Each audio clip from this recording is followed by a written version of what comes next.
বৃষ্টি মুখর সুন্দর একটি দিন, আর এই দিনের মেনুতে রয়েছে বিভিন্ন রকমের ভাজা আর সাথে গরম গরম ধোয়া ওঠা পাতলা খিচুড়ি। তবে এর সাথে আরো একটা কিন্তু বিশেষ দিন আজকের দিনটি, তোমাদের সাথে অবশ্যই সেটা শেয়ার করব। তার আগে দেখো, আজকের দুপুরের মেনু কিন্তু ভীষণ সিম্পল হতে পারে, খুব সাধারণ একটা মেনু, কিন্তু আমার কাছে এটা অসাধারণ, পরম তৃপ্তির খাওয়া।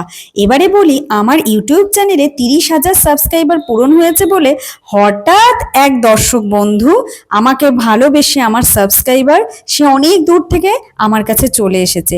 আর তার এই ভালোবাসার টানি আজকের দিনটা আমার কাছে হয়ে গেছে চিরস্মরণীয়। সত্যি বলছি, কি যে ভালো মুহূর্ত একসাথে কাটিয়েছি তা কিন্তু আমি বলে বোঝাতে পারবো না।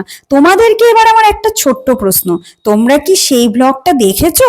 আমি কিন্তু খুব সুন্দর একটা ব্লগ আপলোড করেছি, সেই স্পেশাল মুহূর্ত তো পাবেই দেখতে, দেখতে পাবে চ্যানেল সংক্রান্ত অনেক কিছু। তাহলে ঝটপট নিচের লিঙ্কে ক্লিক করে দেখে নাও।